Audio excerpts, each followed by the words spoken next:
Hi everybody, it's Christina Quick, the Tarot Biz Mentor here from the Profitable Psychic Business Academy. Welcome to another video in our series about soulmates in twin flames. Today we're going to be talking about something a little bit more controversial. We're going to be talking about some myths that are toxic about twin flames to the spiritual community. So I have been in spiritual communities online and online forums for probably almost 15 years now. I first started selling readings in 2009. That was on eBay. So, I've been around for a little while. And there is really not a lot of topics out there that are as charged, emotionally charged and controversial as the idea of soulmates in twin flames. Even students in my own academy are kind of split on the whole idea. On one hand, you have people that are, vehemently against the idea of soulmates in twin flames, won't entertain it at all, the idea of it at all, because they feel that it is a toxic kind of mentality or philosophy. Okay, fair enough.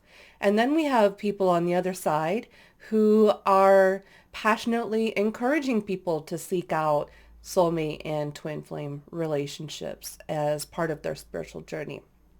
Now, as someone who is in a twin flame union, I am kind of in the middle of these two sides.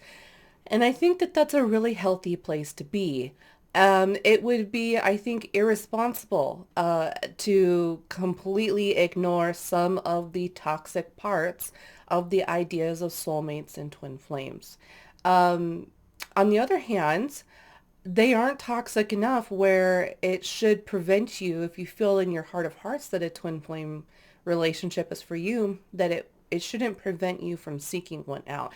I really want you to gather your information and get your own ideas about what soulmates and twin flames are all about. That's why I've put this series together, to give a really well-rounded approach to this topic. Okay. Now, most of the people that I've spoken with who are very against the whole ideas of soulmates and twin flames are against the idea because overwhelmingly most 99.9% of the people I talk to have dealt with what I call a false twin. And we're going to talk about what false twins are a little bit today. There's going to be a whole nother video where I'm going to talk about the whole dynamics, how we attract them as empaths and light workers and so on and so forth. Okay, so we'll get into that. But today, I'm going to really highlight some of the myths that are really pervasive in the twin flame community.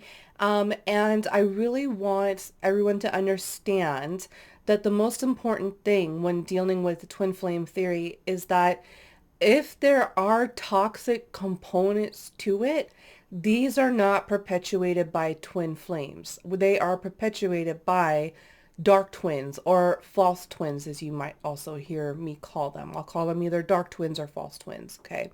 There is a difference between a dark twin and a false twin, but both dark twins and false twins are both false twins, okay? So I'm mostly going to say false twins. In my next video, when I talk more about psychic vampirism, I'll talk more about a dark twin, which is more of a parasitic relationship. Okay, so let me get my notes here. So where do we start? I guess we'll start about what is a false twin, okay? So a false twin is one of two things. A false twin is either someone who does have the intentions of wanting to be a twin flame, but for whatever reason can't work it out at this time or in this lifetime. They are too deep in their trauma. They're too deep in their addiction. They're too deep in their self-sabotaging patterns. They, in their heart of hearts, do want to be a twin with somebody, but they just can't seem to get a handle on it. And so a false twin is someone who makes a lot of promises and says that they want to be a twin and kind of lead you on through this journey, only that they're actually not being 100% honest with themselves and their behavior is not matching up with what they're saying that they want to, how they want to model their embody this relationship. Okay. For example, if during your twin flame contract, monogamy was a big part of it, but they're still out there cheating, that's a false twin. Okay. So, a dark twin is a parasitic relationship. They are also known as psychic vampires. False twins can be also parasitic because it's a one-sided relationship. And at any point, if you're in a relationship with someone that the relationship is one-sided, you're showing up, you're doing the work, you're doing the healing, you're trying to arrange things in the relationship, you're trying to push the relationship forward, and this other person has their heels in the ground and they're not moving it forward because they're comfortable where they are, meaning that, they're comfortable in whatever patterns that they're playing out, okay? Because they don't have to become a better person, right? It's a huge responsibility, and it's like not everybody is really cut out for this, even though they have the intentions that they really want to. Sometimes people just can't figure it out, and it's just not part of their dharma in this lifetime. Okay, that's a really big part of it. So, and the psychic vampires are what I call false twins. And this is what are dark twins, excuse me. Psychic vampires are dark twins. And this is what I've found a lot of people who are against soulmate relationships and twin flame relationships have dealt with. They have dealt with a psychic vampire that's masquerading as a potential twin. Okay. Like I said, we'll go into this in a whole nother video where I'm going to talk about the empath and the psychic vampire dynamics. One thing you do need to know is that every single person who is in a potential twin flame relationship has to be an empath. You both have to be empaths. You both have to be givers, okay? And that is because you can't be in a twin flame relationship without a deep sense of empathy. You can't be that person that your twin needs you to be. You can't be that person that your twin can't be that person that you want them to be without you both having a deep sense of empathy, almost to the point or always to the point where just unawakened, that, it's almost a psychic ability, like clair empathy, right? What we consider ourselves as clair empaths. And so there's a specific type of person, the dark twin especially, who is attracted to empaths because they are such givers. And psychic vampires or dark twins are huge, huge takers. That's all they do is they just take. Excuse me. It's very windy today, so my allergies are acting up. Anyhow, so there's another part of it as well. And these dark twins are, what they do is they attach themselves psychically and parasitically through cords, energy cords, through the lower chakras. Okay. Here's a really, really great way to tell if a person that you are seeing and that you are separated from and you think they could be your twin flame or soulmate. Here's a really good way to tell if they are in fact a potential twin or if they are a false or dark twin. Ask yourself, be honest with yourself. This requires radical honesty. When you close your eyes and you think of this person, what chakra do you miss them from? If you're missing them from your lower chakras, you're missing them from that intimacy, right? Because that's where, if you're missing them in the thing that you can really think of that you really miss about them is the intimacy with them, you're dealing with a parasite, you're dealing with the vampire. Because that's how they control you. They're masters at using the lower chakras to manipulate and to control empaths. If you close your eyes and you can honestly say, I miss this person from my heart chakra and up, meaning I miss the communication. I miss the heart-to-heart conversations that we would have. I miss the psychic connection I would have to this person. Then you are probably dealing with an actual potential twin. I'll give you an example. So I was dating this guy in my I was like 19 maybe. I was dating this guy, right? And he was a little bit older than me. And, at that age, I was very manipulatable, I should say. Um, and I think that it's not really, it is an age thing, but I think that there's an emotional maturity that goes along with it that can kind of happen at any age. So it's not just something that happens to younger empaths, but it is something that happens to untrained empaths. And people can be untrained up until their 40s, 50s, or 60s in their life and still playing out these, what we call teenage kind of loops, right? So I was dating this guy, and he was very manipulative. I didn't realize this until after the fact, but we would play these games like, what are you thinking of? Or guess what I'm thinking? These silly little psychic games just for fun. And every single time that I would say what I thought he was thinking, he'd be, oh my gosh, you're right. You're right.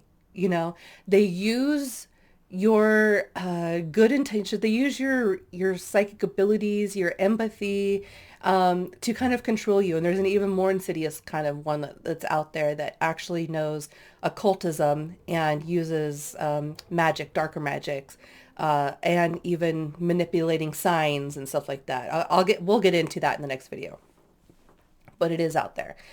Just because they're calling you at 2:22 in the afternoon doesn't necessarily mean that it's a real sign.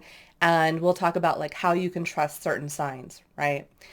And if you can't trust certain signs from these potential twin flames or soulmates, it's very tricky, tricky, tricky. So I was dating this guy, and the whole relationship was very one-sided. It was always me going over to his house. It was always me initiating anything in the relationship. Every time we got together, it was an intimate relationship. There was never a point where we just got together and hung out. There was always, intimacy as part of it. So he had this habit of ghosting me. What he would do is he would string me along, and then he would just like disappear, and then he'd call me 3 months later. Hey, it's me. What are you doing? Guess what? I'm in town, or something like that, and then of course I would run to him because I'd be so excited and I wanted to see him, and he would break my heart and expand my heart at the same time, and it was such a confusing thing. And finally, he did this like 3 or 4 times. And finally, I was like, okay. Well, first of all, I started getting really upset because I started realizing that this person was actually just full of BS, right? They're full of it. They've been manipulating me this whole time, right? And that's always really painful to realize. And I think that that's where a lot of the anger and frustration comes with the whole idea of twin flames. Because there are these dark twins out there that do this kind of thing, that kind of make empaths jaded or resentful towards potential twin flames because they don't want to be burned again. And I understand that, totally understand that. And by the third or fourth time that he would disappear and come back around, I started thinking to myself, when I think of this person, all I really want to do is go meet them to be intimate with them. They've got their hooks in me somehow with that, because if this was an actual healthy relationship, I would be missing them from my heart chakra and up. I'd be missing the conversations. I'd be missing them making me laugh. I'd be missing the inside jokes. I'd be missing, the other ways of being intimate. So suffice it to say, long story short, long roundabout way of saying, if you are unsure and you are in a separation right now with a potential twin that you think might be a potential twin, ask yourself, what chakra do you miss them from? If you miss them from your lower chakras, they're a false twin. If you miss them from your higher chakras, then they are very likely going to be a potential twin. That doesn't mean that they aren't a false twin. It just means that they probably aren't a dark twin. Okay, so like a false twin is like an exalted, nefarious form of a false twin, if that makes sense. And what I really want to get across today is that a lot of the negativity around soulmates and twin flames is because of dark twins. Like that is their modus operandi. That is exactly what they're out there doing. They're consciously out there sabotaging these types of relationships because they are feeders and they want to feed off of people's codependency. And these are some of the myths that I'm going to talk about today. So let's get into it. Twin flame myth number 1, you only have one twin flame. So That's definitely a myth. You have many twin flames. You have an almost unlimited amount of twin flames. So you have thousands, possibly millions of soulmates out there, and all of them have a potential to become, to go through the ascension process with you, a twin flame. So you have like possibly hundreds of thousands, maybe millions of potential twin flames out there, more than you could ever meet and court and be with in your entire lifetime. So that's why I say you have an almost unlimited amount. It's almost because there's just too many of them. There is a limited amount, but it's just too many of them. You'll never go through all of them in one lifetime. And you have to think, the idea that you only have one twin flame, who does this serve? It serves the dark twin, doesn't it? Because the dark twin feeds on the idea of wanting you to be codependent upon them. They don't want you to feel confident to leave the relationship because you are their psychic supply. You are their emotional supply, their physical supply. There's something that they are getting, something parasitic in nature that they are taking from you. So your dark twin might say things like, I'm the only one who will ever understand you like this. I am the only one who will ever make you feel like this. You are the only one for me. I am the only one for you. Like, anytime there's this really controlling aspect of like, it's either you are with me or you're with nobody, that's a dark twin. That is a very, very dark energy. And it serves them because then they can utilize that kind of threatening behavior to keep you in the relationship. And it's a form of brainwashing. Let's just be honest here. It's a form of emotional brainwashing, so you become dependent and unhealthily reliant on the vampire. All right. So as it stands, you will only ever have an increasing amount of potential twin flames as more and more people are awakening to their spiritual life. And another thing that's really interesting too is that if you think about the power dynamics, the power and the control dynamics, right, of what we call these dark forces that are like the Christian religions or any of the Abrahamic religions or any type of religion that is like, you're either going to do it our way or you're going to suffer an eternity in hell, or you won't be saved. You're going to be relinquished to a lifetime of damnation, or you're going to be punished in some way, and to the point where they try to make laws about it. They try to infringe on our rights as individuals, right? That's what I mean by dark forces. I'm not talking about just, your neighbor who might be a Christian, who is really nice and is not part of that whole scheme of trying to, make everybody convert or death type of situation, right? So as long as we light workers continue to awaken out of these paradigms of fear and control, you will always have an exponentially increasing amount of potential twin flames and soulmates out there. The only time that number is going to dwindle is if we were to go back again into the dark ages again, okay? Twin flame myth number 2, twin flame unions are always monogamous and heteronormative. Okay, so this is something that needs to be discussed very early on in the relationship. This is something that needs to be brought up, especially in the twin flame contract. I have a whole video about twin flame contracts. Okay, so go watch that one if you haven't seen that one yet. But this is something that needs to be talked about, okay?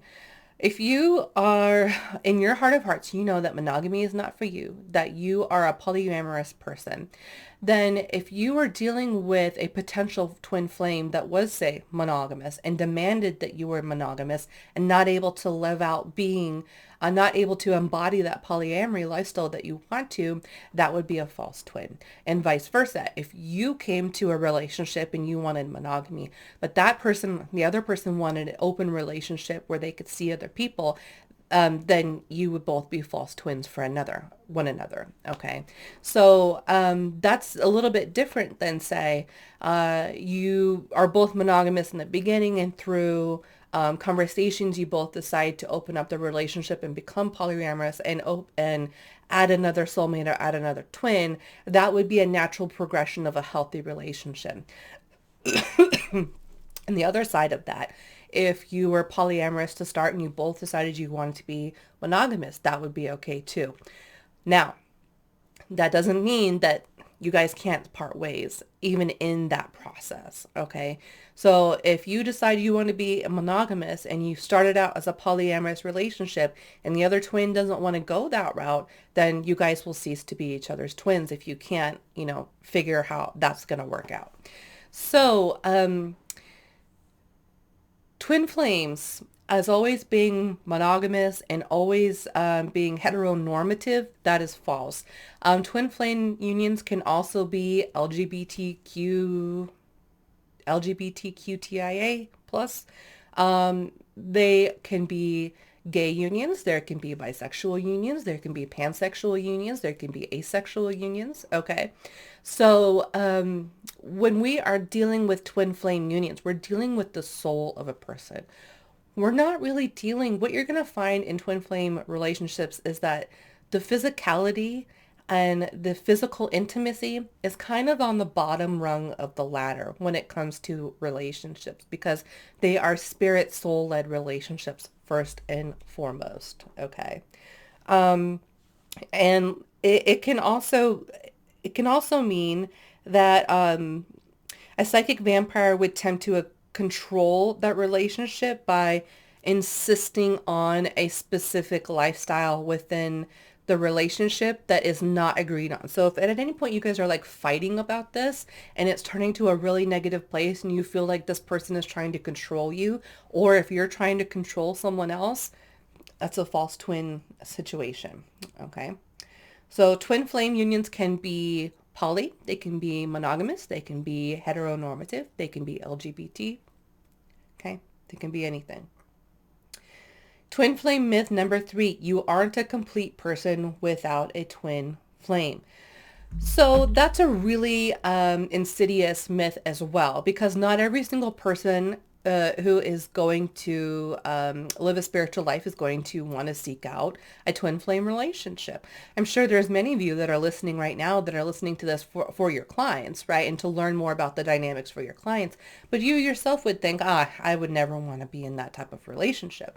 And that's fair. That's totally okay.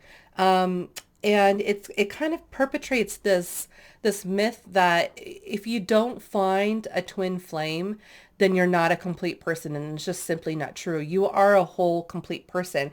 The idea of a twin flame relationship is to bring two people together to kind of join forces, right? And to help one another actualize their divine life purpose by joining forces. It's like, hey, I'm doing this, you're doing this, let's join up, let's team up, let's manifest and accomplish a lot of things together, more than we can possibly accomplish alone. We combine our resources, we combine our emotional support, all of these things, our families, there's a lot that goes into a twin flame merge. And if someone who doesn't identify as someone who wants to be in a twin flame relationship, it's totally fine. It is not, a twin flame relationship is not something that is meant to make you a whole person. It's not something that's meant to make you a complete person. You are a complete person on your own. You don't need to be in a twin flame relationship to be a complete person. However, if you feel that someone is, trying to manipulate you into a twin flame relationship, even though you really have no interest, just know you may be dealing with a parasite or an unhealed empath. And unhealed empaths can surprisingly, they can also be psychic vampires, even though that's not their intention. And we'll talk about that in the next video. So I'd love to hear from you. If you would comment below, let me know what are some of these myths that you have heard, or some of these darker aspects to the whole idea of twin flame relationships, and let me know what you feel about this or anything else that I said in this video. I will see you in the next video. And by the way, I do have a sale going on for the month of February. I have 2 trainings that would be really, really helpful to you, actually. So the first one is my SEO pack for Etsy for love and relationship readers. And what it has in it is it has like 150 long tail keywords, short tail keywords, like phrases, and let's see what else, question-based reading listing ideas. Like, for example, if you work on Etsy and you want to fill up your shop with more love and relationship type readings, this pack will help you do that. Okay. I also have another training. It's a workshop, and it's called Give the Most Epic Tarot Readings for Love and Relationships. And it talks about how I personally do my love and relationship readings. It gives you the one spread that I use, just one spread, one spread, one spread only, the only one you will really ever need. It also talks about numerology. It talks about how to kind of intuit information about where that person is going in their next part of their love and relationship journey. It talks about the psychology about why people want love and relationship reading, so it kind of prepare you as a professional psychic for the love and relationship arena. So you can find that information in the description box below. I will see you guys in the next video. I hope you have an amazing day.